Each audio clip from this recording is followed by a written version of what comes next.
Hello. Welcome to Twisted Stories, where intriguing and unexpected stories come to life. Please support the channel by following and sharing. 15 guards had already failed to control Lorenzo Valenti's black stallion when Cassandra Mercer, 8 months pregnant and barely 5 feet 1 inch, stepped into the paddock with nothing but a sugar cube in her trembling hand. Blood still streaked the dirt where the third man had fallen. Someone was screaming for tranquilizers. Another guard clutched his dislocated shoulder, face twisted in agony. The mafia boss himself stood frozen on the terrace above, watching the symbol of his empire's power. A000 lbs of pure black fury rear up again. Hooves sliced through the morning air like blades. The horse screamed. Not a whinny, not a snort. A sound that belonged to something wounded beyond all reason before Cassie takes another step toward that 1,000-pound beast. Hit that like button and subscribe, because what happens next? It changes everything. The Valenti estate sprawled across 70 acres of Napa Valley hills.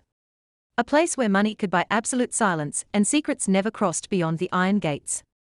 This was Lorenzo Valenti's kingdom, where every stone, every vine, every shadow cast by an oak belonged to him. And the black horse in the paddock shadow was a symbol of power he put on display for the entire underworld to see. The purebred Fian worth $2 million had been fighting for a full 20 minutes without stopping. A rope still hung loose around its neck, where red welts had bitten deep into flesh from repeated violent yanks. Long scratches scored its shoulder, and its glossy black coat was clumped and slick with sweat and dirt. It wasn't attacking. It was defending itself. Cassie stood at the fence, far from the chaos, about 40 feet away. She'd been carrying a laundry basket toward the west side of the mansion when the horse's scream stopped her in her tracks. 3 weeks working here, and she'd learned the first rule. Don't look, don't ask, don't get involved. But her legs wouldn't obey. She laid a hand over her swollen belly, feeling the baby kick softly inside, as if it too was uneasy. 8 months, just a few weeks left. She shouldn't be here. She should turn away, finish her work, take the money, and disappear before anyone noticed she existed. But she couldn't take her eyes off the horse. 15 guards surrounded Shadow, tightening into a ring. They moved with a predator's coordination, shoulders taut, hands ready, eyes locked on their quarry. Each time one man stepped forward, Shadow backed away, eyes rolling white, ears pinned flat to its head. Each time they tried to close in, it spun in a frantic circle, hooves tearing up the earth, breath blasting like a bellows. Cassie saw what none of them saw. The horse wasn't vicious.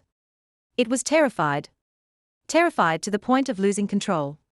Terrified to the point of being willing to fight to the death, because it had no other choice. She knew that look. She'd seen it in the mirror for 27 years of her life. Derek Kane, the estate's head of security, noticed her first. He was tall, broad-shouldered, his face as if carved from granite. He strode toward her, voice razor cold. Leave now. Cassie didn't move. She kept watching the horse. Watching the way it trembled every time someone drew near. Watching the way it threw its head back, as if trying to wrench free from some invisible pain. A younger guard, blood still running from a cut on his forehead, turned and stared at her with anger. That monster nearly killed 3 of us. You want to be the 4th victim? Cassie finally spoke, her voice strangely steady amid the violence around her. It's scared, the young guard blinked. What? It's scared, Cassie repeated, her gaze never leaving Shadow. It's not dangerous, it's scared. The more you surround it, the more scared it gets. The more you shout, the more it panics. You're driving an animal into a corner and acting surprised when it fights back. A brief silence. The young guard looked at her as if she'd started speaking a foreign language. Derek Kane stepped closer, his voice lower now, but still thick with threat. Who are you? Cassandra Mercer, housekeeper, downstairs, then go back downstairs. Cassie didn't answer. Her hand slipped into the pocket of her apron, where she'd kept a small thing since morning, a sugar cube. She'd planned to save it for afternoon tea, a rare bit of sweetness in the long work days. The cube had half melted from her body heat, soft and sticky against her fingertips. Now it became something else, a bridge, an offer, a test. Cassie closed her fingers around it, feeling it dissolve further in her palm. She looked at Shadow, now standing in the middle of the paddock, ribs heaving, eyes still wild, but with something else threaded through them now. Exhaustion. It in Clear's throat, couldn't fight forever. Eric took another step toward her, his voice colder. I won't ask again. Cassie looked past him, as if he didn't exist. She looked at the horse, then she looked at the paddock gate, only a few steps away. She knew what she was about to do was insane. She was 8 months pregnant, small, fragile, with nothing but a sugar cube in her hand. The horse weighed nearly 500 kilos and had already taken down 3 grown men. But Cassie knew something else, too. She knew fear. She knew what it felt like to be shoved into a corner with no one offering a hand. She knew what it was to fight, because there was no other choice. And she knew that sometimes the only thing that could break fear wasn't strength. It was gentleness. Cassie walked toward the gate. Her hand settled on the ice-cold iron bar. She pushed it open and she stepped inside. The iron gate screeched shut behind Cassie. The sound felt like a declaration, a line drawn between safety and the point of no return. Instantly, shouts erupted from every direction. "Stop! Someone block her! Are you out of your mind?" Derek Kane sprinted for the gate, one hand reaching out to yank her back. But it was too late. Cassie was already inside the paddock, separated from him by an iron fence and an entirely different world. He stood there with his fist clenched around the metal bar, staring at her, as if she'd just signed her own death warrant. Dust hung in the air like a held breath. The whole paddock seemed to freeze for an endless moment. Time slowing down so much Cassie could feel each tiny speck of dust turning in the light. The California morning sun was harsher than ever, pouring onto her shoulders like a heavy garment, so hot she felt sweat beat on her forehead within seconds. Her heart slammed against her ribs. Beat after beat, thundering in her ears like war drums. The baby kicked hard, harder than ever before, as if protesting this decision, as if screaming, "Mom, don't do this. Mom, come back." But Cassie didn't turn around. She'd made this choice 3 weeks ago, when she'd walked into the Valencia estate with a torn bag and not a cent to her name. She'd chosen to survive. She'd chosen to keep moving even when the road ahead was pitch black. She'd chosen not to stop, not to collapse, not to surrender. And today in this paddock, she was making the same kind of choice again. Keep going. Even afraid, even shaking, even while everything inside her screamed to run. Shadow lifted its head the moment it sensed a new presence in its territory. Those black eyes locked onto Cassie. Wild, pained, and razor alert. The horse stood there like a black statue against the brown-grey earth. Every muscle rigid, ready for the next threat. It had fought 15 men. It had been choked by rope, shouted at, surrounded. And now a small woman stepped into its circle of hell. Cassie stopped. She stood about 15 feet from the horse, close enough to see each bead of sweat darkening its black coat, far enough not to be an immediate threat. She didn't move closer. She didn't back away. She didn't demand anything. Didn't command anything. Didn't do a single thing those 15 guards had done. She simply stood there and waited. Behind the fence, Derek Kane shouted, his voice cracking with fear and anger. "Get out of there now. Get out before it kills you." Cassie heard him. She heard every shout, every warning, every chaotic sound around her. But she didn't turn her head. She didn't take her eyes off Shadow. Instead, she opened her mouth and spoke. Her voice was small, soft, only loud enough for the horse to hear. "It's okay." Each word left her lips like a whisper, like a lullaby from some faraway memory. "You don't have to fight anymore." Shadow didn't move. But something shifted in its eyes. Just a flicker so small no one else could have noticed. But Cassie did. She saw it because she was looking for it. A spark of something that wasn't fear. Maybe curiosity. Maybe confusion. Maybe a silent question. Clear's throat, "Who are you? That you're not like the others." Cassie stayed still like a tree sunk deep into the ground. She didn't rush. She didn't crowd it. She'd learned this lesson when she was little. From a man who once sat in the dirt for 6 hours just to earn the trust of a horse that had been beaten. Patience wasn't weakness. Patience was wisdom. Shadow exhaled in a long, forceful breath, so strong Cassie could see dust lift from the ground. Its ears tipped forward toward her, then flattened, then lifted again.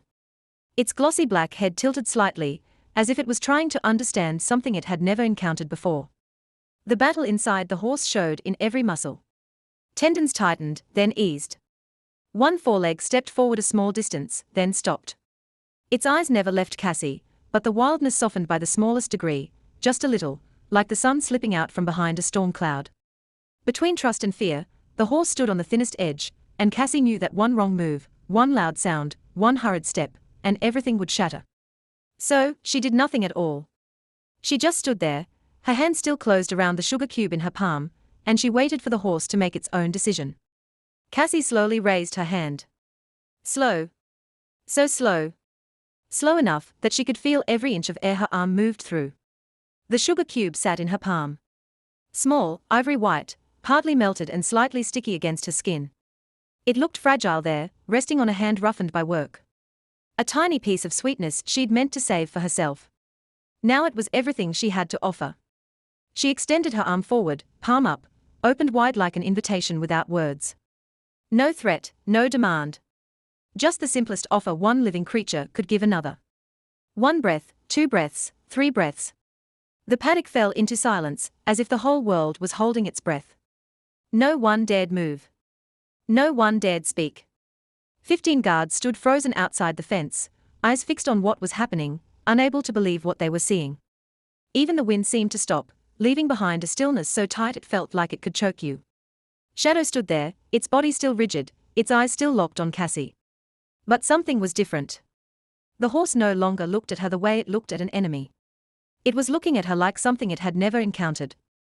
An unsolved equation, a question it didn't know how to answer. Then it took one step toward her, just in Clear's throat, one, careful, wary. Its hoof touched the ground so lightly it almost made no sound at all. Cassie didn't flinch. She stood like a statue, arms still outstretched, palms still open, the sugar cube still resting there. She didn't speak. She didn't do anything. She simply waited, patient as earth waiting for rain, as night waiting for dawn. The horse snorted hard, a burst of hot breath blowing from its nostrils, its head tossing up. Behind the fence, the guards tensed, a few hands drifting toward holsters on instinct. But no one moved. No one dared break this fragile moment. Shadow took another step. Then another. The distance between it and Cassie shrank from 15 feet to 10, then 8, then 6. Cassie's arm began to ache. She'd held it up too long. Muscles trembling under the weight of itself. The sugar cube warmed against her skin, melting a little more, sticking more firmly to her palm. Sweat beat on her forehead even though the California morning wasn't hot. She could hear her heartbeat in her ears, steady but fast, like a drum keeping time for some sacred rite. The baby inside her went quiet, as if it too was holding its breath with the rest of the world. Shadow moved closer still, close enough that Cassie could see every detail of its face, the deep black eyes with pupils blown wide, the nostrils flaring as it drew in her scent, and the cuts along its neck where the rope had rubbed raw flesh through 20 minutes of struggle, bright red and viciously painful looking. Cassie wanted to cry when she saw those wounds, but she didn't cry. She only stood still, palm still open, then Clear's throat, sugar cube still there, waiting. The horse's muzzle touched her palm, warm, damp, trembling. Cassie felt its breath against her skin. Felt the soft hair around its nose brush her fingers. A moment of contact. A bridge laid across the chasm between fear and trust. Shadow sniffed the sugar. Then slowly it opened its mouth and took that small gift from her hand. Cassie felt the horse's lips against her palm. Unexpectedly soft and warm, the horse chewed. A faint crackling sound in the still air, she waited until it swallowed. Then, slow as if she were moving underwater, she lifted her hand and touched its neck. The horse's skin was hot beneath her palm, soaked with sweat. Trembling lightly, she stroked gently, fingers sliding over the sleek black coat, steering clear of the wounds, offering only the chest kind of gentleness. Shadow let out a long sigh. A deep, heavy breath poured from its massive body, as if it had just released the past 20 minutes of hell. Its large head lowered, lower, lower until it was nearly level with the ground. For the first time in 20 minutes, the horse stood still, completely still. Silence settled over the paddock like an invisible blanket. 15 guards stood like stone figures, mouths open, eyes wide, unable to believe what they'd just witnessed. The horse that had taken down 3 grown men was now standing quietly beside a small pregnant woman, head bowed low, as if asking to be sheltered. On the mansion balcony, Lorenzo Valenti stood motionless. His hand dropped from the railing he'd been gripping so hard until now. His eyes never left the small woman below, the one standing in the paddock with her hand on the neck of the wildest horse he'd ever owned. He didn't know who she was. He didn't know where she'd come from. But he knew one thing. He'd just watched the impossible happen. Right in front of him. Lorenzo Valenti came down from the balcony. Each of his steps rang on the stone as if fate itself were knocking. Unhurried yet absolute, he crossed the perfectly trimmed lawn, past the flower beds the gardeners tended every day, and walked straight toward the paddock. People moved aside without thinking as he approached. No one dared block his path. No one dared meet his eyes. This was his domain, and every step he took reminded everyone of that. The guards stood taller, stiffer, like soldiers before their general. Derek Kane shifted aside and dipped his head slightly as his boss passed. Lorenzo stopped at the paddock gate. He looked inside at the black horse standing quietly beside the small woman, and something strange flickered through his eyes. Not anger, not irritation, curiosity, clear as throat, a feeling he hadn't felt in a very long time. He opened the gate and stepped in. The guards tensed at once, a few moving forward on instinct, but Lorenzo lifted a hand to stop them. He didn't need anyone to protect him. He never had. Shadow lifted its head when it sensed someone new entering its territory. Dark eyes studied Lorenzo, measuring, wary. But the horse didn't rear. It didn't scream. It didn't attack. It only watched him for a moment, then turned back to Cassie as if deciding the man wasn't worth its attention. Lorenzo felt something odd tighten in his chest. His horse, the horse he'd paid $2 million to buy. The horse that was the symbol of the Valenti Empire's power, had just dismissed him to return to a housekeeper. He stopped a few feet from them and simply observed. For the first time, he truly looked at the woman.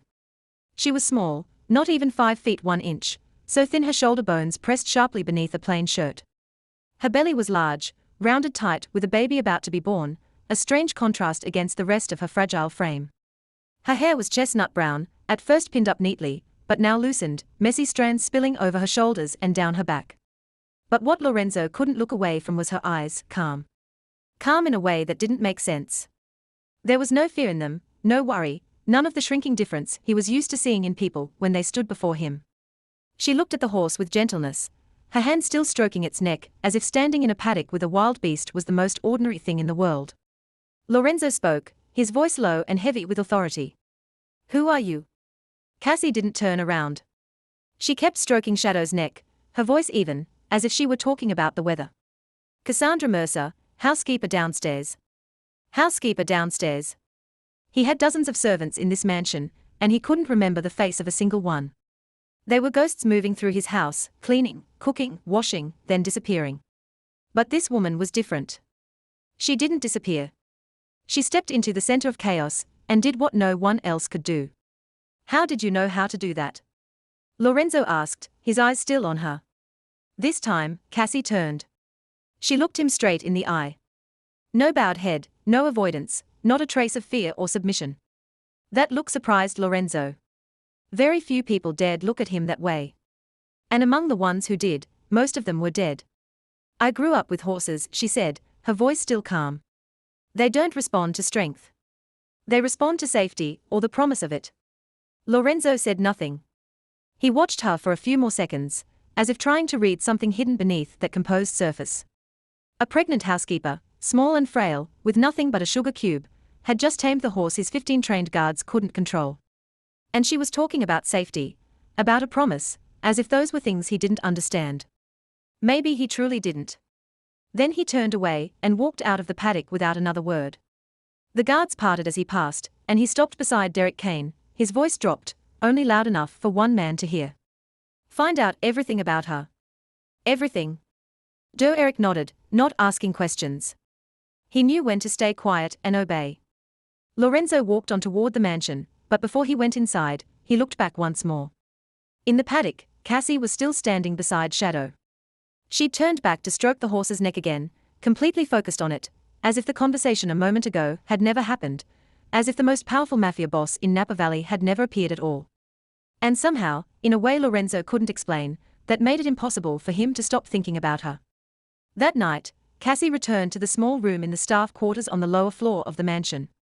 The room was only big enough for a single bed, an old wooden wardrobe, and a small window that faced the back of the house. Nothing here belonged to her except the torn bag tucked into the corner of the closet. She sat on the edge of the bed and felt the worn springs sink under her weight. Her hand settled on her belly, rubbing in slow circles, and the baby inside shifted in reply like a greeting. She smiled. The first smile of the day meant only for the small living soul no one but her knew was there. Memory came in like the tide, uninvited and unstoppable. Montana, 19 years ago. She was 8, hair braided into 2 plaits, feet swallowed by her mother's oversized rubber boots. Her father, Thomas Mercer, the best horse whisperer in the whole county, held her hand and led her to a ranch on the edge of town. There was a horse there, the ranch owner said. A horse beaten so badly no one dared go within 10 feet of it. It bit, it kicked. It had broken a man's arm. The owner wanted to shoot it because there was no other way. Her father didn't say a word. He only took a bucket, filled it with oats, and walked into the paddock. He sat down in the dirt, set the bucket in front of him, and waited. The horse stood in the farthest corner, eyes rolled white, body trembling, ready to strike anyone who came close. But her father didn't come close. He just sat there. 1 hour, 2 hours, 3 hours. Cassie perched on the fence, legs swinging, watching her father sit motionless under the sun, then under shade, then under the sun again. 4 hours, 5 hours, 6 hours passed. He didn't speak, didn't move, didn't do anything except sit there with that bucket of oats. Then the horse stepped forward 1 step at a time, slow, cautious, until it stood in front of her father and lowered its head to eat. On the way home that day, her father held her hand and spoke, his voice deep and warm as late afternoon light. Patience isn't weakness, sweetheart. It's wisdom. Cassie remembered that lesson. She carved it into bone and flesh, kept it like treasure through the years that followed. But she also remembered what came after. Her mother died when Cassie was 8. A few months after that day on the ranch, she fell ill and was gone in a bitter winter night, leaving Cassie and her father with an empty house and a grief no words could hold. Her father changed after her mother died. He still worked, still gentled horses, still taught Cassie lessons about patience. But the light in his eyes went out. He drank more. He spoke less. He stared into nothing more often. Then one morning when Cassie was 16, she woke up to find the house hollow. Her father had left in the night. No note, no explanation, not a single word. He couldn't bear it anymore. Life was too hard, the pain too large. And he chose to run. She took care of herself after that. 16 years old, alone, no father, no mother, no money, no future. She did whatever work she could find, washing dishes in diners, cleaning rooms in cheap motel. She learned how to become invisible, how to move through life without leaving a mark, how to survive when no one cared whether she lived or died. Then 2 years ago, she met him, a man with a warm smile and sweet promises. She thought it was love. Thought she'd finally found someone who cared. Thought life might be less lonely. She was wrong. When she told him she was pregnant, that smile disappeared. He looked at her like a problem that needed solving. And then he said the words she would never forget. "I'm not ready to be a father." He vanished right after that. No phone number, no address, no trace. She was alone again. But this time, it wasn't only her. There was a small living soul growing inside her, completely dependent on her, completely trusting she would protect it. 3 weeks ago, when the money was gone and there was nowhere left to go, she found that agency. They didn't ask for papers, didn't ask about her past, didn't wonder why a pregnant woman needed work so urgently. They paid in cash and placed her in a mansion in Napa Valley. She took the job without knowing who the owner was, without knowing what kind of world she was stepping into. She only needed a roof, work, a chance to survive until the baby was born. Cassie blinked and returned to the present. The small room was still dark, lit only by moonlight slipping through the window. She looked outside toward the distant stables in the night. Shadow was out there, maybe sleeping, maybe still awake. She wondered if the horse was thinking about her the way she was thinking about it. In her mind, she whispered to herself, the words rising like a prayer. Just one safe place for my baby. But something had changed today, 3 weeks here, and she'd learned how to be invisible. Walk softly, speak softly, lower her head, avoid eyes, finish the work, and disappear as if she'd never existed. That was how she survived. That was how she protected herself and the child inside her. But today, when she walked into that paddock, when she stood before a wild horse, when she looked straight into the eyes of the most powerful mafia boss in Napa Valley, she broke every rule. Today, she'd been seen. 3 days had passed since what happened in the paddock. 3 days in which Lorenzo Valenti couldn't stop thinking about the small woman with the sugar cube in her hand. He sat in the office on the mansion's 2nd floor, where oak pan-led walls and leather-bound shelves created a kind of power you could feel the moment you stepped inside. Derek Kane stood in front of the desk, a thin folder in his hand. He set it down on the tabletop and stepped back waiting. Lorenzo picked up the folder, opened it, and read Cassandra Mercer, 27 years old, born and raised in Montana. No criminal record, no prior offenses, no issues with the law, no reachable family, parents either deceased or whereabouts unknown. 8 months pregnant, the child's father not identifiable. Hired through a domestic staffing agency 3 weeks ago. No references, no sponsor. Lorenzo read every line, every detail, every small scrap of information Derek's people had gathered. Nothing special, nothing suspicious. Just an ordinary woman with an ordinary life. If you could call carrying a pregnancy alone with nowhere to turn ordinary, he closed the report, laid it on the desk, and fell silent. After a moment, Derek spoke. She's clean, sir. Nothing suspicious. No ties to any family. No sign she's a spy or connected to a rival. She's just a regular housekeeper. Lorenzo didn't answer. He looked out the window where the paddock could be seen in the distance. Shadow stood there, peaceful. No longer the wild beast that had taken down 3 of his men. Derek understood the conversation was over. He dipped his head and left the room, closing the door behind him. Lorenzo kept staring out the window, the folder still on the desk, and one question kept echoing in his mind with no answer. In the days that followed, a new habit formed, one Lorenzo had never planned. Every morning, just as the sun rose and fog still clung to the Napa Valley hills, Cassie would appear at the stables. She came to Shadow like a sacred ritual, carrying a sugar cube or an apple, and she spent a full hour beside the horse. Shadow listened only to her now. It let her brush its coat, let her stroke it, let her lead it on slow walks around the paddock. The horse that had been a symbol of wildness now followed her like a puppy, eyes tracking her every step, ears angling toward her voice, and Lorenzo watched. From the office window, he looked down at the paddock each morning, coffee in hand, work abandoned on the desk. From the bedroom balcony, he stood in the darkness before dawn, and watched her walk the dirt path to the stables. He didn't understand why he did it. He had an empire to run, life and death decisions to make, enemies to face. But every morning, he still stood there watching a pregnant housekeeper stroke his horse, and wondering what it was about her that wouldn't let him look away. One afternoon, Cassie walked along the upper hallway to fetch bed linens from the storage room. She'd memorized the rhythms of this house. Knew when to appear and when to disappear. Knew which places were safe and which ones to avoid. But today she took the wrong turn. She passed the oak door of Lorenzo's office and the door was slightly open. A voice carried from inside, low and cold. Lorenzo's voice. Handle it clean. No trace left behind. Then Derek's voice, short and final. Understood, sir. Cassie stopped dead, her feet felt nailed to the floor, her heart pounding so hard she could hear it in her ears. She didn't know what they were talking about. She didn't know who would be handled or what needed to leave no trace. But she understood enough. She understood where she was, who she was working for, what kind of world she was living in, the fragments she'd overheard from other staff, the fearful looks whenever someone spoke the name Lorenzo Valenti, the armed guards moving through the mansion like this was a fortress, not a home. She'd tried not to think about those things.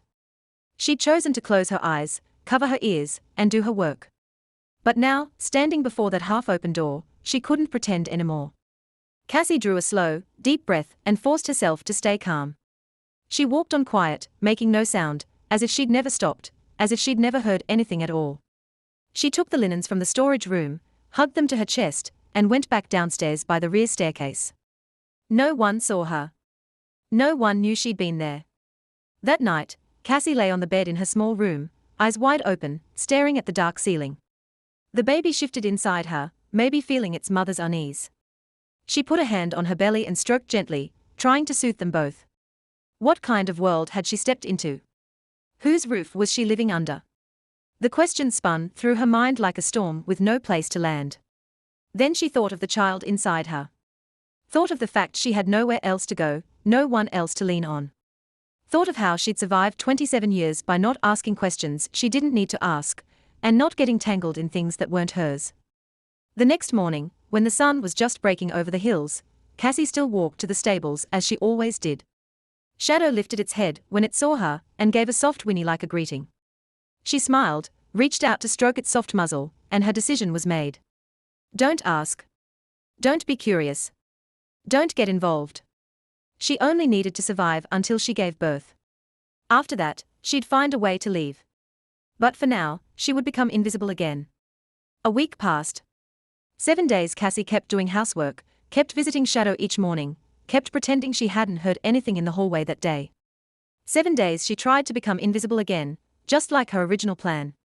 But this morning, while fog still lay thick over the Napa Valley hills like a fragile white blanket, that plan broke. Cassie was standing in the stable, a grooming brush in her hand, drawing it gently along Shadow's glossy black coat. The horse stood still, eyes half closed, head lowered in complete relaxation. It trusted her completely, and somehow that made Cassie feel a little less alone. She heard footsteps on the dirt before she saw him. Solid, confident steps, the kind made by a man used to owning everything he walked into. Cassie didn't turn around. She kept brushing Shadow, as if nothing was happening. As if the most powerful mafia boss in the region hadn't just stepped into her stable.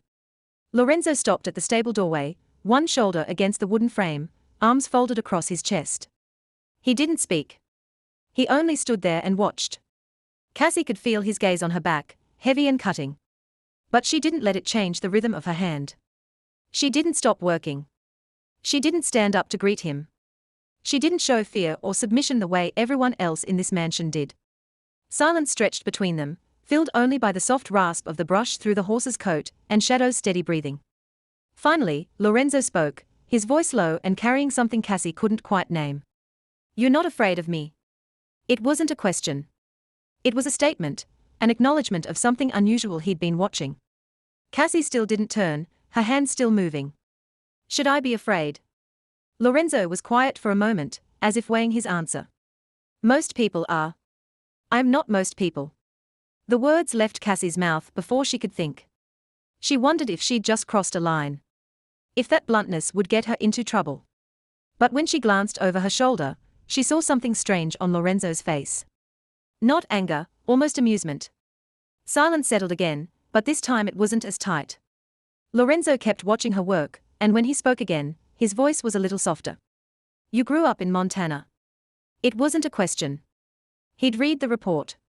"Yes," Cassie answered briefly. "Your family?" "No one left." "No one left." "Where no one left who wants to be found?" Cassie's hand paused for a beat. He was sharper than she'd expected. "Both," she answered carefully. But she didn't lie. There was no reason to lie about what was as clear as daylight. Lorenzo walked into the stable, coming closer, but still keeping a few feet of distance. Shadow lifted its head to look at him, then turned back to Cassie, as if deciding she mattered more. "And the baby's father?"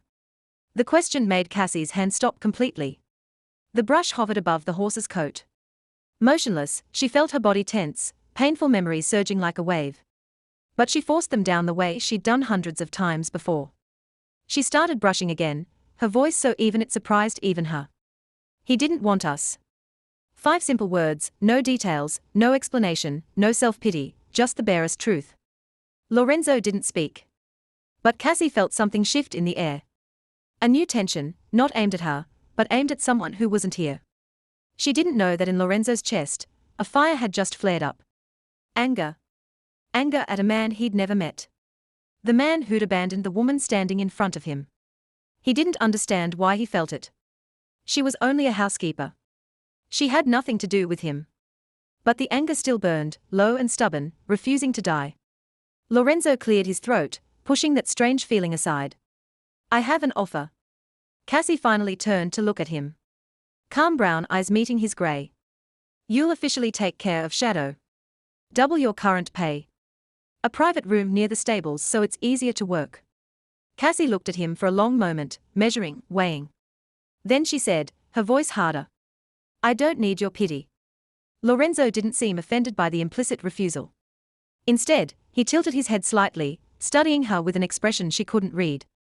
"This isn't pity. It's a job." He took one more step forward, his tone turning more practical. "That horse is worth $2 million. It used to be my symbol of power, and it nearly became a disaster. 15 trained men couldn't control it. But it listens to you like a puppy. That's value, Cassandra. Not charity." Cassie looked at him, then at Shadow, then back at him. She thought of the cramped little room in the staff quarters. Thought of the small amount of money she was earning. Thought of the baby about to be born and what it would need. She nodded. "All right. Lorenzo nodded back, as if the negotiation had ended exactly the way he'd expected. "You'll have a private room starting tomorrow." He turned and walked toward the stable door. But before he stepped outside, he stopped. His back was still to her, but his voice softened, carrying a note Cassie had never heard from him before. "And Cassandra?" She looked up, waiting. "You did well with Shadow." Then he walked away, disappearing into the fog still draped over the hills. Cassie stood there, the brush still in her hand, watching his back until it dissolved completely into white. It was the first time she'd heard him say something that wasn't in order, and she didn't know what she was supposed to feel about that. 2 weeks passed like a dream Cassie didn't dare believe was real. She moved into the new room the very next day, after her conversation with Lorenzo, exactly as he'd promised. The room was small, but private in an outbuilding near the stables with a large window that looked out over the lush green hills of Napa Valley. There was a Real bed, not the worn-out spring mattress in the staff quarters. There was a small table by the window where she could sit and look outside. There was a private bathroom with hot water that ran steady. Small things most people took for granted. But to Cassie, they were luxuries she'd never dared to dream of. Her life was steadier than it had ever been. Every morning, she woke as the sun came up, walked the short distance to the stables, and spent time with Shadow. She brushed him, led him on slow walks around the paddock, talked to him about nothing and everything. The horse that had once been a symbol of wildness had changed completely. He was gentle, obedient, and he even seemed happy whenever Cassie appeared. He'd whinny once, run to her, and press his head into her shoulder like a giant puppy. The bond between them was something no one could explain, but everyone could see. And Lorenzo saw it, too. He began showing up at the stables every morning, at first by coincidence, then gradually as a habit. He said he came to check on Shadow to make sure his $2 million investment was being cared for properly. But everyone knew who he was really coming for. The guards traded looks when he walked past. The house staff whispered behind hands, but no one dared say anything to his face. In those mornings they talked. At first it was only short lines about work, about Shadow, about the weather, but slowly the conversations grew longer, easier. Lorenzo asked about life in Montana, about the horses she'd cared for, about the brutal winters and the short summers on the plains. Cassie answered, cautious at first, then more natural as she realized he was truly listening. He listened more than he spoke, something she'd heard he rarely did with anyone. He would stand with his shoulder against the fence, eyes drifting toward the hills, and let her tell him about a life he couldn't imagine. One afternoon, after Cassie finished feeding Shadow, Maggie appeared at the stable door with a tense look on her face. "Mr. Valenti wants to see you in the main house." Cassie felt her stomach clench. What had she done wrong? Had she said something she shouldn't have? Were those morning conversations a mistake? She followed Maggie into the main house, her steps growing heavier with every footfall. When she reached the great sitting room, she saw Lorenzo standing by the window, and beside him was a middle-aged man she'd never seen before. The man had salt and pepper hair, a kind face, and a black leather bag that looked like a doctor's case set on the table. Lorenzo turned when he heard her. "Cassandra, this is Dr. Harrison Webb, my family doctor." Cassie stopped short, not understanding what was happening. "I don't," she began, but Lorenzo cut her off. "You're 8 months pregnant and working from morning to night. You need to be checked." His voice wasn't a command, but it wasn't a suggestion either. It was a fact he was stating, and he wasn't accepting objections. Cassie wanted to refuse. She wanted to say she didn't need anyone's help, that she'd taken care of herself for 27 years, that she didn't want to owe anyone. But before she could open her mouth, Dr. Webb smiled at her, the warm smile of a father, just to check up Miss Mercer to make sure the baby's healthy. "Nothing to worry about." Cassie looked at Lorenzo, but he didn't look back. He'd turned toward his desk, pretending to study a stack of papers, as if this had nothing to do with him. As if calling his private doctor to examine a housekeeper was the most normal thing in the world, she agreed. Not because she wanted to, but because she knew it was the right thing for the child inside her. Dr. Webb examined her carefully, thoroughly, asking about diet, sleep, unusual symptoms. He listened to the baby's heartbeat, checked her blood pressure, measured her belly. When he finished, he gave her a reassuring smile. "The baby is very healthy, Miss Mercer. Strong, steady heartbeat, size right on track. But you need more rest. 8 months isn't the time to overwork." After the doctor left, Cassie remained in the sitting room, unsure whether she should go or stay. Lorenzo still stood at the desk, still pretending to read papers. You didn't have to do that, Cassie said, her voice soft, but carrying something she couldn't quite name. Lorenzo lifted his gaze to her, grey eyes meeting brown. I know. 2 words. No explanation, no reason, no defense, just I know. As if that said everything. Cassie didn't ask more. She dipped her head slightly and left the room, but she could feel his eyes following her until she disappeared through the doorway. In the mansion kitchen, Rosa was preparing dinner when Maggie came in. He asked me what Cassie likes to eat. Rosa said, her surprise impossible to hide. He's never asked what anyone likes to eat. He just orders and we do it.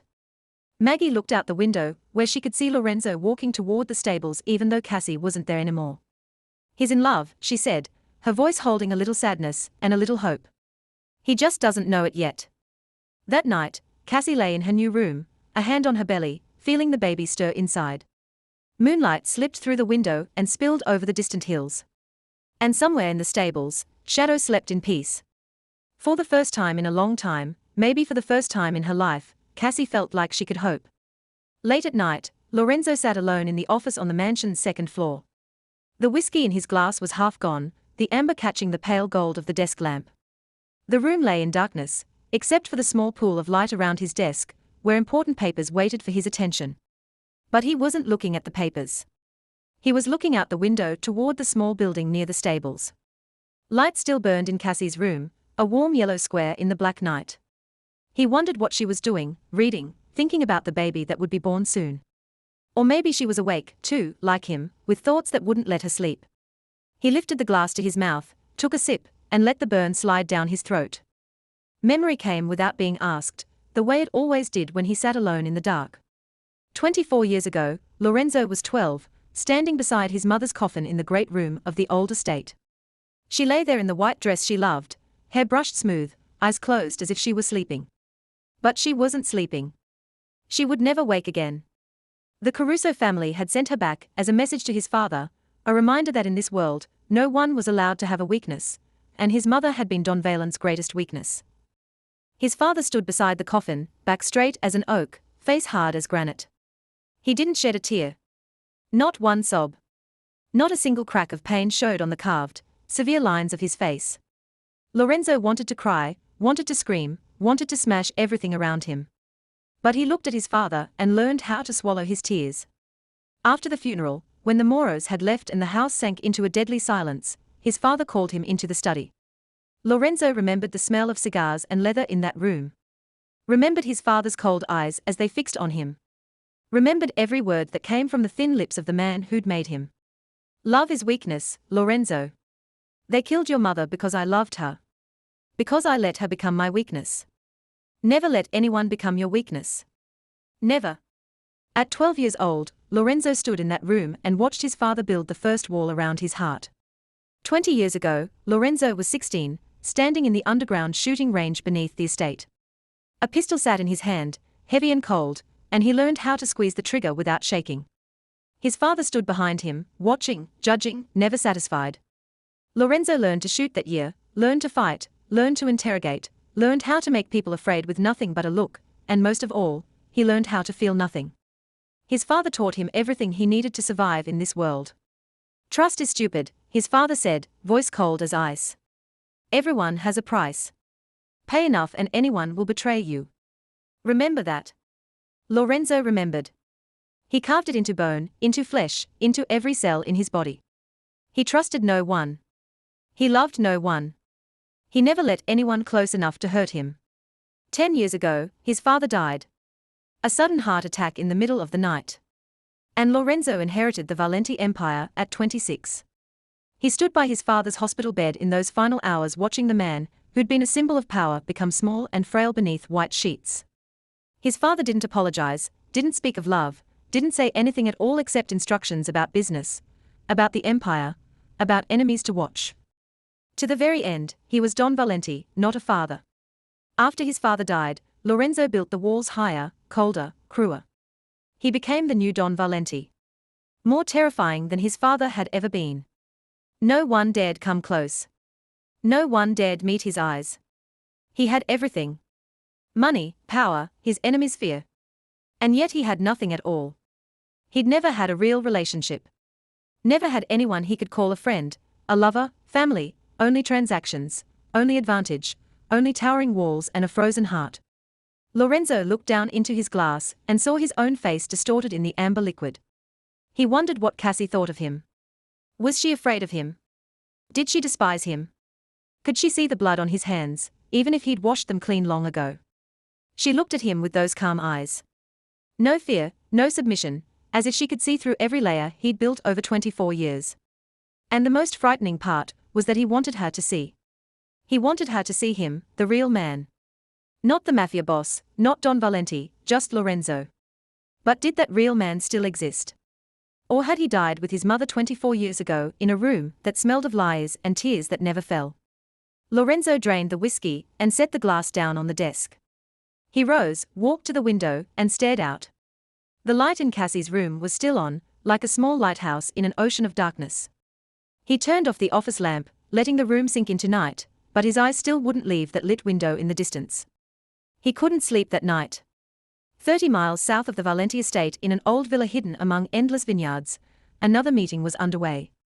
This was Caruso territory, the blood enemy of the Valenti line, the family that had killed Lorenzo's mother 24 years ago. Bennett Caruso sat in his study, 52 years old, silver hair slicked back, hawk-sharp eyes fixed on the photographs spread across an oak table. He'd inherited his position from his father, the man who'd ordered the murder of the old Don Valenti's wife, and he'd never stopped looking for a way to bring Lorenzo down. Vince Caruso, his son, 28, stood across from him with a smug expression. He was his father's younger copy. With the same cold eyes and the same cruel smile, but without the patience and calculation Bennett had honed over decades. "Look at this," Vince said, sliding another photo onto the table. A long distance shot, but clear enough to make out two figures. A small woman stood beside a black horse in a paddock, and a man stood farther back, watching her. Valenti cares about her. A pregnant housekeeper. Bennett picked up the photo and narrowed his eyes. Cares how? He gave her a private room near the stables, not in the staff quarters. Vince answered, his tone edged with contempt. He called in his private doctor to examine her. And every morning he goes down to the stables, stands there talking to her for hours. Valenti, the guy who never talks to anyone longer than 5 minutes, now stands around chatting with some pregnant little maid. Bennett set the photo down, leaned back in his chair, and a slow smile formed on his mouth. It wasn't a happy smile. It was the smile of a predator that had just caught the scent of prey's weakness. Lorenzo Valenti, he said, repeating what the entire underworld had accepted for 10 years. The man with no weakness. He's finally got one. Vince nodded, eyes bright with excitement. We use her as leverage.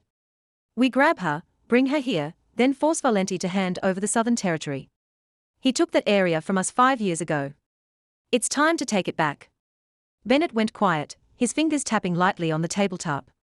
He wasn't reckless like his son. He'd lived long enough in this world to know rushed moves often ended in death. Be careful, he said, slow but carrying the weight of an order. Valenti isn't easy to provoke. His father was dangerous enough, but he's worse, colder, more ruthless. If we touch something he cares about and we fail, he'll burn everything to the ground. Vince stepped closer, bracing both hands on the table and leaning toward his father. That's exactly why we need a hostage. He won't risk anything if she's in our hands. A pregnant woman, weak, no way to defend herself. Valenti will do whatever we say if he wants her alive. Bennett studied his son, weighing it. The plan made sense. If Lorenzo Valenti truly cared about this woman, if she really was his weakness, then this was the opening they'd been waiting for all these years. A chance to topple their enemy without blood. Or at least without their blood. All right, Bennett said, nodding once. But it has to be clean. No trace left behind, and we wait for the right moment. Vince smiled, the smile of a man who believed he'd won before the fight even began. That night, far from the Caruso villa, Cassie was walking from the stables back to her room. She'd stayed later than usual to brush Shadow and check the wounds on his neck, now almost fully healed. The familiar dirt path from the stables to the small building where she lived was lit by thin moonlight. She'd walked it dozens of times, safe and quiet. But tonight, something felt different. She felt it before she could explain it, a chill sliding up her spine, as if someone were watching from the dark. She stopped and turned her head, scanning the night. Nothing. Only dark rows of trees cutting their shapes against the sky, silent hills, and the constant rasp of crickets. No one but her instincts. The instincts that had kept her alive for 27 years were screaming that something wasn't right. She quickened her pace, steps turning urgent, one arm wrapping her belly as if to shield the child inside. She didn't run, because she knew running would make everything worse. But she moved as fast as her heavy body allowed. When she reached her room and locked the door behind her, her heart was pounding so hard she could hear it in her ears. She leaned her back against the door, breathing deep, trying to steady herself. Maybe it was imagination. Maybe it was the paranoia of a pregnant woman alone in the dark. Maybe it was nothing at all. But she couldn't shake the feeling. The next morning, when Maggie came to call her for breakfast, Cassie told her about the night before. She hadn't meant to, but when Maggie asked why she looked exhausted, the words spilled out on their own. Maggie listened, her face turning grave, and then she disappeared to find Derek. Eric told Lorenzo. And before Cassie could even understand what was happening, 2 guards were posted near her building. They didn't follow her. They didn't stand right at her door, but she could see them at a distance, always within sight. Lorenzo didn't come to see her that day. There was no mourning at the stables like usual. But when Cassie looked up at the mansion balcony, she saw his silhouette there, looking down, and she knew that even without a word, he was protecting her. She didn't know she'd just become a target. Didn't know that somewhere in the darkness, Lorenzo's enemies were already planning to use her as a piece on a board in a war she didn't even know existed. 3 days had passed since the night Cassie felt someone watching her. 3 days with 2 guards always somewhere within sight. 3 days with Lorenzo not showing up at the stables, but his silhouette always on the balcony. Looking down, Cassie tried to convince herself everything was normal, that she was being protected, that there was nothing to worry about. But deep inside, she knew something was coming. Late that afternoon, Cassie walked from the kitchen back to her room with a small paper bag in her hand. Rosa had wrapped up a few cookies and some fruit for her, saying she needed to eat more because the baby was growing fast. Her belly was heavier every day. 8½ months now, only a few weeks left. She moved more slowly than before, her steps heavier, her back aching more, but she still tried to do everything herself, not wanting to depend on anyone, not wanting to become a burden. The hallway that led from the kitchen to the back of the mansion was empty at this hour. This was when the guards changed shifts. A 15-minute gap, when the old team pulled out, and the new team hadn't taken position yet. Cassie didn't know that. She only knew the silence felt wrong, that the sound of her footsteps echoed on the stone like drums in a cave. She was halfway down when she saw them. 2 men stepped out from a side door ahead of her, blocking the passage. They wore maintenance uniforms, dark blue shirts, and khaki pants. But Cassie had never seen them once in all the time she'd been here. She knew most of the staff, the ones who nodded to her each morning, the ones who whispered about her behind her back. These 2 were strangers. The first was tall, broad-shouldered, with a rough face and a long scar running from his temple down to his cheekbone. The second was shorter, but solid, eyes cold as stone, not a flicker of feeling in them. They stood there, filling the narrow space, looking at her with a gaze she'd seen before. A predator looking at prey. "Are you Cassandra Mercer?" the scarred man asked, his voice low and raspy like he'd smoked all his life. Cassie took 1 step back, instinct making her wrap an arm around her belly. The paper bag slipped from her hand, cookies rolling across the cold stone floor. "Who are you?" she asked, trying to keep her voice steady even as her heart hammered like it was about to burst. The second man stepped forward, his mouth curling into a cold smile. "Someone Lorenzo Valenti cares about." Cassie felt her blood run cold. "I'm just a housekeeper. I don't know anything about Mr. Valenti." The scarred man laughed, a dry sound that bounced off the empty hallway. "Housekeepers don't get the boss's private doctor called in. Housekeepers don't get a private room near the stables. And housekeepers sure as hell don't make Lorenzo Valenti stand on a balcony every day like some idiot in love." They moved closer, step by step, slow like they knew she had nowhere to go. Cassie backed up, backing up until her spine hit the icy stone wall behind her. She looked around in desperation, but the hallway was empty. No one, no footsteps, no voices, just her and 2 men coming toward her with an intention she didn't dare name. "You're coming with us," the second man said, his tone leaving no room to negotiate. "Quiet, good, and nobody gets hurt. Especially the little one in your belly." Tears rose in Cassie's throat, but she swallowed them down. She couldn't cry. She couldn't be weak. The child inside her depended on her, and she would do anything to protect it. The scarred man reached out going for her arm and Cassie acted. She screamed a sound that tore through the hallway silence and rang off the stone walls like an alarm bell. At the same time, she drove her heel into the scarred man's shin with everything she had. The impact cracking against bone with a sharp snap. He cursed, lost his balance, and pitched forward. The second man moved faster than she expected. He lunged, one hand fisting in her hair, yanking hard enough to make her cry out in pain. But Cassie didn't stop. She clawed at his face, nails cutting into skin, leaving long red tracks down his cheek. She screamed again, screamed until her throat burned raw. He slapped her. His hand slammed into her cheek with enough force to whip her head sideways, enough to send stars exploding behind her eyes. She went down, knees striking the stone. But even as she fell, her arms wrapped tight around her belly, protecting the child inside with everything she had. Then she heard it.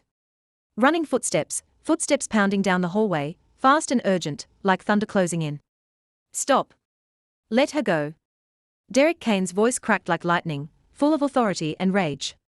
Cassie lifted her head and saw Derek and 3 other guards charging toward them, guns already drawn, faces hard with violence. The 2 men who'd attacked her exchanged a look and tried to run, but they didn't have a chance. Derek caught the scarred man in seconds and slammed him to the ground with a strike to the back of the neck. 2 other guards handled the second man, wrenching his arm behind his back and driving his face down into the stone. The click of handcuffs sounded as they were restrained. Derek dropped to one knee beside Cassie, his usual cold face now filled with worry. "Miss Mercer, are you all right? Are you hurt?" Cassie sat against the wall, her whole body shaking out of control. Her cheek was swollen and burning. Her knee stung where the skin was scraped raw. But she didn't cry. Not one tear fell. Her arms were still wrapped around her belly. And she felt the baby move inside as if telling her it was still there, still okay. "The baby," she whispered, voice trembling. "The baby's okay. I think the baby's okay." Then she heard other footsteps, faster, more frantic. The sound of someone running, not walking. She lifted her head toward the end of the hallway. Lorenzo appeared there, face white as paper, eyes wide with panic. He froze for a beat, staring at what was in front of him as Cassie slumped against the wall with her cheeks swollen and her hands on her belly. And something in his eyes changed. Something shattered. Or maybe something was finally admitted. Lorenzo ran to her, not walking fast, not hurrying, but running. For the first time in their lives, the people who worked in the Valenti mansion saw their boss run.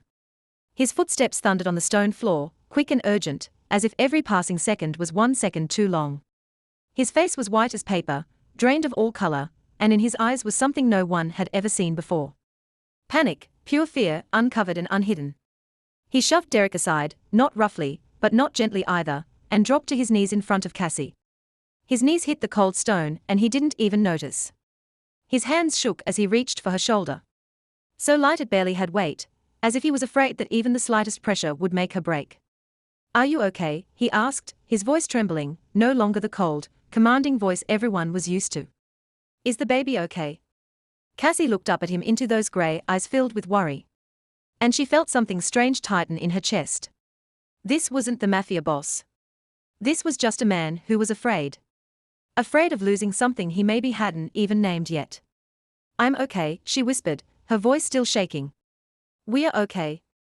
Lorenzo closed his eyes and let out a long breath, as if he'd just been brought back from the edge, as if he'd been holding his breath from the moment he heard until this moment right here. When he opened his eyes, his gaze landed on the bruise swelling red on her cheek. His jaw locked, a muscle jumping beneath the skin, and the worry in his eyes slowly turned into something else, colder, more dangerous. "Who did this?" he asked. And now his voice was ice, each word cut from steel. Derek stepped closer, his tone grave. "Cuso, men, sir, we caught both of them." Lorenzo rose slowly and turned toward the 2 men in cuffs, face down on the stone.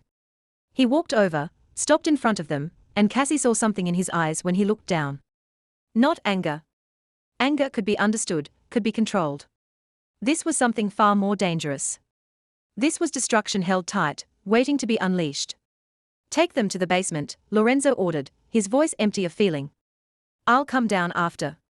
2 guards hauled the men up and dragged them away. The scarred one looked at Lorenzo with defiance. But when his eyes met the boss's, the defiance vanished, replaced by a flicker of fear he couldn't hide. Lorenzo turned back to Cassie. His face softened a little as he looked at her, but his voice still carried an order that couldn't be refused. Bring her into the main house, the room next to mine. Now Cassie opened her mouth to protest. I don't need. But Lorenzo had already dropped back down, eye level with her again, and looked straight at her with a gaze she couldn't ignore. This isn't a suggestion, Cassandra, he said, low but heavy. They came for you. They'll come back, and next time, we might not get here in time. He paused. And when he spoke again, his voice softened by the smallest degree. You stay next to me where it's safest. I won't let anyone touch you again. For the first time, Cassie didn't argue. She nodded and let Maggie and a guard help her to her feet, then followed them into the main house. The room they brought her to was on the second floor, right beside Lorenzo's master bedroom. It was 5 times the size of her old room, with a large bed dressed in white sheets, a mahogany vanity, and a wide window looking out over the Napa Valley spread below. It was beautiful in a way that didn't feel real, like she'd stepped into another world. 30 minutes later, Dr. Webb arrived. He came in with the familiar medical bag, his face kind, but serious. Lorenzo stood outside the door, not entering, but not leaving either. He stayed there like a statue, back against the wall, eyes fixed on nothing, waiting. Dr. Webb examined her more carefully than before. He checked the baby's heartbeat, took her blood pressure, asked about pain, about where she'd been hit. He gently treated the bruise on her cheek, the scrape on her knee, and the smaller bruises on her arms. When he finished, he gave her a reassuring smile. The baby's fine, Miss Mercer. Heartbeat normal. No signs of anything abnormal. She's a strong little girl. He paused, his voice turning more serious. But you're in shock. Your body needs time to recover. Complete rest for a few days. No work, no stress. All right, Cassie nodded. Thank you, Doctor. Dr. Webb stepped out and Cassie heard him speaking with Lorenzo just outside the door. She's fine. The baby's fine. No serious injury. His voice dropped lower. But she's only got a few weeks left until delivery. In this time, she needs protection. Any major stress could put both mother and baby at risk. I understand, Lorenzo answered short and stone hard. After the doctor left, Lorenzo appeared in her doorway. He didn't step inside, only stood on the threshold as if there was an invisible line he didn't dare cross. If you need anything, tell me, he said, softer than usual. Anything? Cassie looked at him, at the man standing there in a perfect suit with exhaustion in his eyes, and she asked the question that had been circling in her head since the moment it happened. I only need to know one thing. Why? Why did they want to take me? Lorenzo was silent for a long time. He looked out the window at the valley, sinking into dusk, and when he turned back to her, his eyes held something she'd never seen in him before. Because they think you matter to me. The answer was almost shockingly simple. Cassie felt her heart beating faster. Do I matter? Lorenzo didn't answer. He only stood there looking at her. And in his grey eyes was everything she needed to know. He didn't speak, but his eyes said it all. Then he turned away and walked into the hallway's darkness, leaving her alone in the unfamiliar room. Cassie lay down in the strange bed, pulled the blanket up to her chest, and stared at the high ceiling. She was in a strange room, in a strange world, under the protection of a man she still didn't fully understand. And with a frightening clarity, she realized she'd become the weakness of the most powerful mafia boss in Napa Valley. 3 days had passed since the attack in the hallway. The bruise on Cassie's cheek had faded, shifting from red, purple to yellow, green, and her knee no longer hurt when she walked. But there were wounds that didn't live on the skin. Wounds you couldn't see, and they didn't heal that fast. Every night, she lay in the large room beside Lorenzo's, closing her eyes and trying to sleep. But sleep wouldn't come. Every time she closed her eyes, she saw the scarred man's face again. Heard their cold voices again. Felt the hand fisting in her hair and yanking hard. She knew she was safe. New guards stood watch right outside the door. Knew Lorenzo wouldn't let anyone touch her again, but fear didn't listen to reason. On the 3rd night at 2 o'clock in the morning, Cassie gave up trying to sleep. Her back ached. The baby inside her wouldn't stop moving, and the walls of the unfamiliar room seemed to press down on her. She needed air. She needed water. She needed to escape the bed, even for a moment. She draped a thin robe over her shoulders and stepped into the hallway. The mansion was silent at this hour, lit only by small corner lamps and the soft sound of her footsteps on the carpet. She went down the stairs toward the kitchen, a route she'd memorized in the past few days. The kitchen was dark, washed only by moonlight spilling through the wide window and pooling on the stone floor like silver. Cassie stepped in, meaning to get a glass of water, and realized she wasn't the only one awake. Lorenzo sat at the small table by the window, a glass of whiskey in his hand, his face half lit by moonlight and half drowned in shadow. He didn't look up when she entered, as if he'd known she was coming before she did. Cassie stopped, awkward. "I'm sorry. I didn't know someone was here. I'll sit down." Lorenzo cut her off, his voice not in order, just a tired invitation. "I don't bite." She hesitated, then walked over and sat in the chair across from him. They sat in silence for a long time. Lorenzo staring down at the whiskey in his hand. Cassie looking out the window where the moon was painting the distant hills in silver. Neither of them spoke, but the quiet didn't feel uncomfortable. It carried something strange, as if they'd grown used to each other's presence enough not to need words. Lorenzo spoke first, his voice low in the dark. "What are you most afraid of?" The question was so unexpected. Cassie took a moment to respond. She thought about it. Truly, not the easy answer, but the thing that haunted her in the sleepless nights. "That my child won't have anywhere to call home," she said slowly, each word pulled from deep in her chest. "That no one will be waiting for her. That no one will want her except me. I'll be all she has. And I don't know if I'm enough. I don't know if I can give her a good life, or if I'm just dragging her into the same spiral I've been trapped in my whole life." Silence. Lorenzo didn't speak, but she could feel him listening. Truly listening, not just waiting for his turn. Then he asked another question, clear as throat, his voice lower. "Are you afraid of me?" Cassie looked up, meeting his eyes. In the dark, his gaze wasn't as cold as it was in daylight.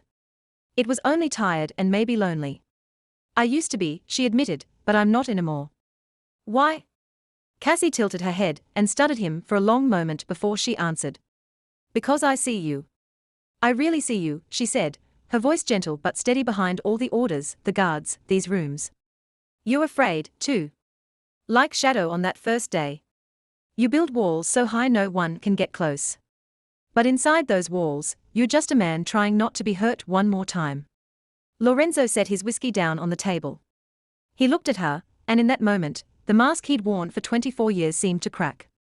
He stared at her as if she'd driven a knife into his chest. Not to cause pain, but to pry open a door that had been locked for a long time. "No one's ever said that to me," he said, his voice rough. Cassie gave a small smile, her first in days. "Maybe no one's dared." Silence stretched between them. But it was a different kind of silence now. Not distance, but understanding. Two strangers seeing each other in the dark, seeing the wounds they kept hidden, and not running. Cassie stood, meaning to return to her room, but Lorenzo's hand closed around hers. Gentle, not forcing, just a quiet request. "Stay," he said, his voice low as breath a little longer. Cassie looked down at his hand, holding hers, warm and trembling slightly. Then she sat back down. They didn't say much after that. They only sat there in the dark kitchen lit by moonlight. Two lonely people finding a small piece of peace in each other's presence. And they stayed that way in soft silence until the first light of dawn slipped through the window and turned the whole room gold. 2 days after that night in the kitchen, Lorenzo left the estate in the late afternoon.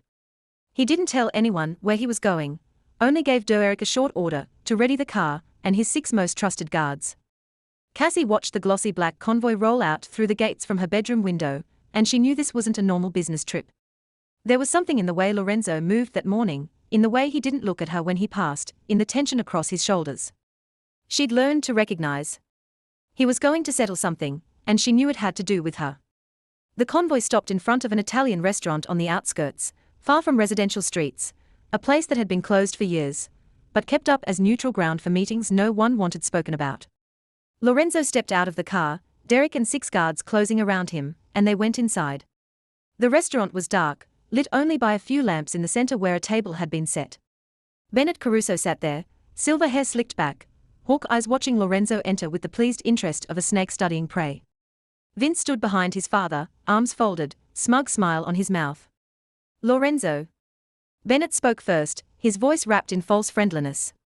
"Long time since your father's funeral, right?" Lorenzo didn't sit. He stood there, face carved from stone, eyes cold as ice. You sent men into my house. You threatened my people. Bennett shrugged as if they were discussing the weather. She's just a pregnant housekeeper, a nobody. No family, no power. Why would a Valenti care about someone like that? That's none of your business. Lorenzo said, voice empty of feeling. Bennett laughed, a dry sound in the hollow restaurant. You've got a weakness now, Lorenzo. After all these years, after everything your father taught you, you let a woman become your weakness. He tilted his head, eyes sharp. Your father would be disappointed. Lorenzo walked closer, slow, one step at a time until he was only a few feet from Bennett. Vince tensed, a hand drifting toward his waistband, but Bennett lifted a hand to stop him. Lorenzo leaned over, planted both hands on the table, and bent forward until his face was inches from Bennett's. When he spoke, his voice was so low it was almost a whisper, but every word carried the weight of thunder. Listen to me, Bennett. I'm only saying this once. He paused, letting what came next sink in. Touch her again, and I wipe out the entire Caruso bloodline. Not a threat, a promise. He tipped his head slightly, grey eyes winter cold. You know me. You know I can do it. You know I won't hesitate. Bennett looked into Lorenzo's eyes, and for the first time in his life, he saw something he'd never seen in the old enemy's son. Not anger, not hatred, a willingness to burn everything down, to set the whole world on fire if it was necessary. No hesitation, no regret. This wasn't the Lorenzo Valenti Bennett thought he knew. The cold, calculating one. This was a man with something to lose and willing to do anything to protect it. Bennett was silent for a long moment, weighing it. He'd lived long enough to know when to push and when to step back, and this was the time to step back. All right, he said finally, his voice no longer challenging. She's not worth a war. Lorenzo straightened and looked down at Bennett with a hard, icy stare. That's right. Walk away, and don't let me see your men near my estate again. He turned and walked out without looking back. By the time Lorenzo returned to the estate, night had fully fallen. The lights in the house were on, and somewhere in the darkness, a figure sat on the front steps. Cassie, she sat there with both hands on her belly, eyes fixed on the road leading up to the mansion. She didn't know what she was waiting for. She only knew she couldn't sit still in her room, couldn't read, couldn't do anything until he came back. Lorenzo stopped in front of her and looked down. His face showed no emotion, but the tension in his shoulders was gone. Where did you go? Cassie asked softly. To settle a problem, Cassie looked at him into his eyes, and she understood something had happened. Something she didn't need the details of, something that belonged to the dark world he lived in. She didn't ask more. Thank you, she said simply. Lorenzo studied her for a long moment. You don't need to know what I did. I know enough. Cassie said. Lorenzo nodded one small nod, then stepped past her and went inside. The threat had been handled. Cassie was safe. But when she rose and followed him into the house, she knew something between them had shifted, and they both knew it. A week had passed since the confrontation with Bennett Caruso. Life inside the Valenti mansion settled into a new rhythm. A rhythm Cassie never thought would become familiar. She was still in the room in the main house, right beside Lorenzo's. No one suggested she move. She didn't ask. It seemed like an unspoken agreement they both accepted without ever putting it into words. Her belly was huge now, 9 months, heavy enough that every step was harder than the one before it. Dr. Webb came once a week and said the baby would arrive in 2 to 3 weeks. Every time she heard that, Cassie put a hand on her stomach and felt a mix of excitement and fear she couldn't put into words. That afternoon, Cassie stood beside Shadow in the paddock the way she did every day. The late sun turned everything gold, the distant hills, the grass at her feet, the old wooden fence, the glossy black coat of the horse beside her. The world looked as if it had been brushed with warm honey. Beautiful in a way that didn't feel real, like a painting from a dream she'd never dared to have. Shadow had changed completely from the wild horse she'd met that first day. It stood quietly at her side, gentle and patient, like a faithful guardian. Whenever anyone came near, it would lift its head to check, then turned back to her as if to say, "It's all right. I'm still here." The horse lowered its head and pressed its soft muzzle to Cassie's belly. She gave a small laugh and lifted her hand to stroke its head, feeling the smooth coat beneath her palm. And then the baby kicked hard, clear, a kick so strong Cassie could see her belly rise. At one point, Shadow felt it. The horse went still as stone, completely motionless, ears tipped forward. It didn't move. It didn't huff, as if it had gathered every ounce of attention on the miracle happening right beneath its nose. Cassie held her breath. One hand on the horse's head, the other on her belly. Taking in the moment, the baby kicked again, and Shadow let out a soft little whicker, the gentlest sound she'd ever heard from him. She didn't know someone was watching. Lorenzo was walking out of the main house, meaning to go somewhere, something he needed to handle. But he stopped when he saw the scene in the paddock. The small woman with the swollen belly, the massive black horse bowed beside her. Late sunlight wrapped around them like a halo. It was so beautiful he forgot how to breathe. His feet moved before he could tell them to. He walked toward them through the paddock gate across the sundered grass until he stood only a few feet away. Cassie lifted her head at the sound of footsteps. And when she saw him, she didn't look surprised. As if she'd known he would come, as if she'd been waiting without realizing it. "He can feel the baby," she said, her voice bright with wonder and joy. "He knows there's something in here." Lorenzo stood beside her, looking at Shadow's muzzle still resting against her belly. Looking at the tight round curve beneath her simple dress. He'd stood in front of the most dangerous enemies. He'd faced death without a tremor. But now, in front of a pregnant woman and an unborn child, he felt himself shake in a way he couldn't explain. "Maybe I could," he asked, hesitating, not even sure what he was asking permission for. Cassie looked at him into his eyes, and she saw something there she'd never seen before. Vulnerability, longing, and the fear of being refused. She took his hand. His hand was warm, large, rough, with calluses from years of carrying the weight of an empire. She placed it on her belly, right where the baby had kicked. They stood like that for a while in silence, waiting. Then the baby kicked straight into Lorenzo's palm. He froze, eyes widening, breath stopping in his chest. He stared down at his hand on her belly, then at Cassie, then back at her belly, as if he couldn't believe what he just felt. As if he'd touched something holy, something beyond everything he'd ever known in his cold, violent world. "Strong," he whispered, his voice low and trembling slightly, like her mother. Cassie felt tears rise and spill over. She didn't stop them. She cried, but not from sadness, not from fear. She cried because for the first time in a long time, maybe for the first time in her life, she didn't feel alone. Someone was standing beside her. Someone was touching her child with tenderness and wonder. Someone was looking at her as if she mattered. 3 lives stood in the golden afternoon. Shadow, muzzle still pressed to her belly, loyal and gentle. Cassie, tears on her cheeks and a smile on her mouth. Lorenzo, hand still on her belly, feeling every small movement of the child inside. No one said anything else. They didn't need to. The late sunlight kept turning everything gold. And in that moment, the outside world stopped existing. There was only them and the miracle they were sharing.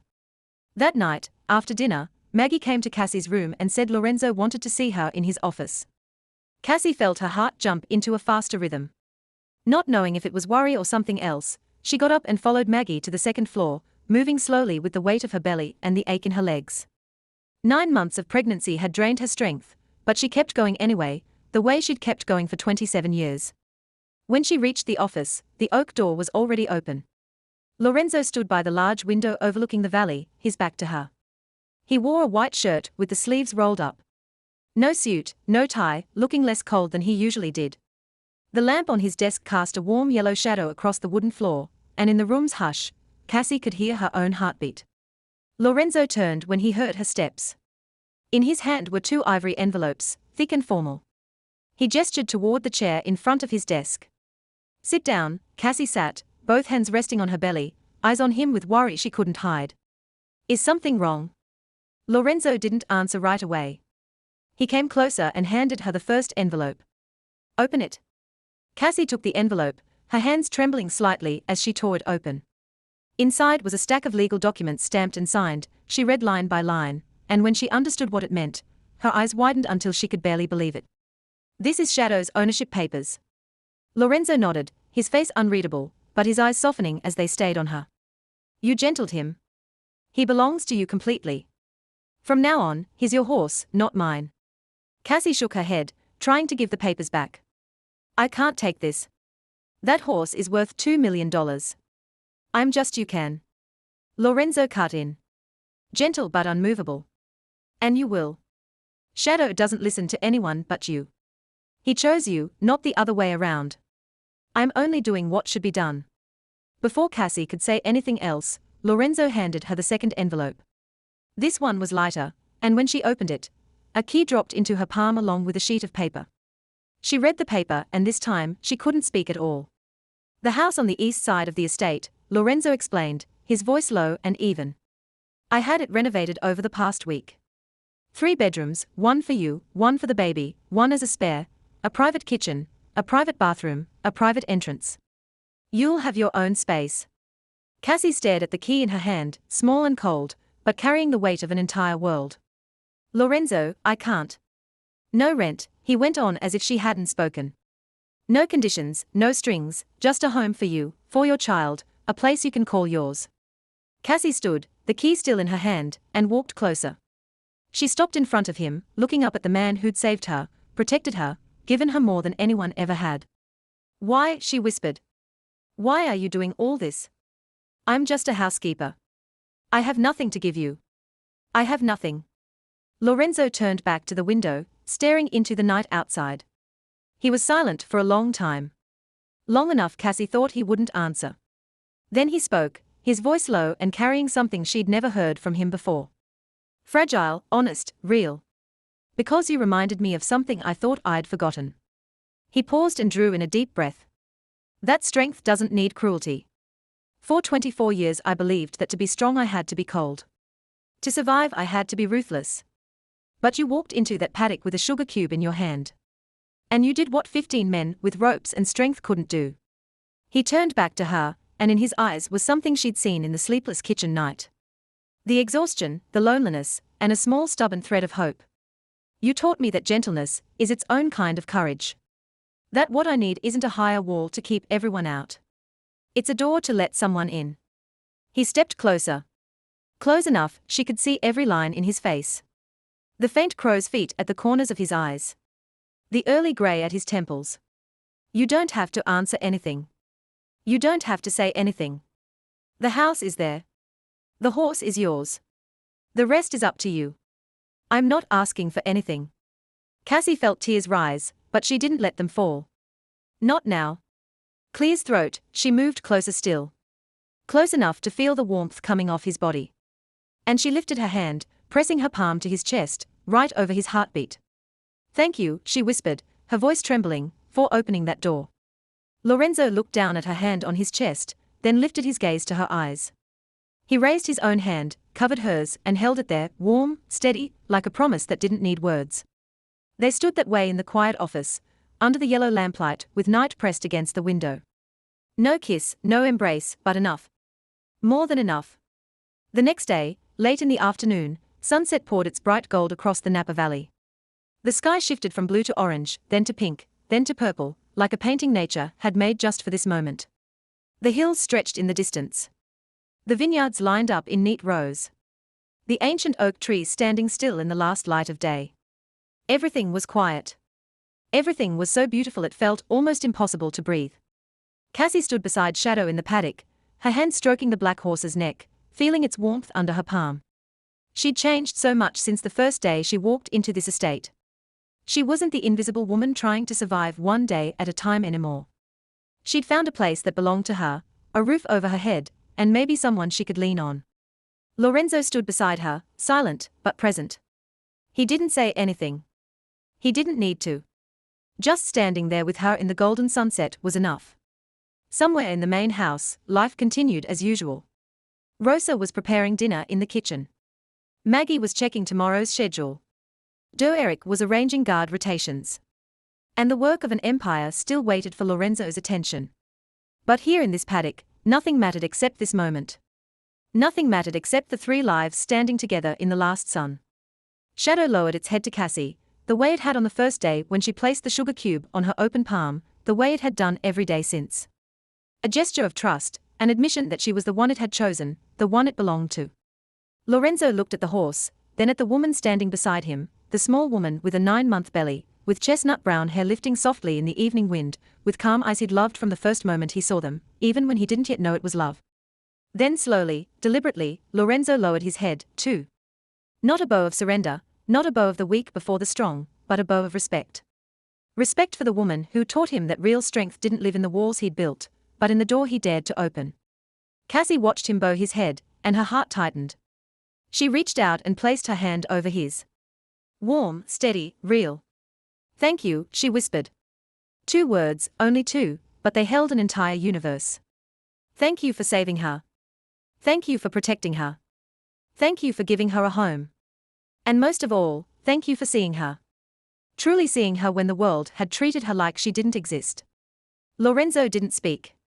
He only turned his hand, laced his fingers through hers, and held on tight. They stood that way as the sunset slowly faded in a world that held only them and the black horse beside them. And in that moment, nothing else mattered. Not the empire, not the enemies, not the painful past, only the present, only them. And that was enough. Because love doesn't always arrive with bright fireworks. Sometimes it comes quietly, like a sugar cube on an open palm. And it changes everything. This is the story of a pregnant woman who gentled not only a wild horse, but also a man who'd forgotten how to trust. This story gives us a deep lesson about life. That real strength doesn't live in cruelty or coldness, but in gentleness and patience. That sometimes to heal the deepest wounds, we don't need violence or power. We only need a heart that understands and a hand extended in love. Just like Cassie did with Shadow and with Lorenzo. Each of us has the ability to bring peace to frightened souls if we are patient enough and brave enough to open our hearts. How does this story make you feel? Have you ever met someone hiding fear behind a strong exterior? Do you believe gentleness can change even the coldest hearts? Share your feelings in the comments below. We'd love to hear what's in your heart. If this story touched you, please subscribe to the channel, hit like, and share this video with the people you love. Every subscription, every like, every share is a huge encouragement that helps us keep bringing meaningful stories to you each day. Wishing everyone watching this video good health, a joyful life, and daily peace. Thank you for taking the time to listen. Clear's throat, but goodbye, and see you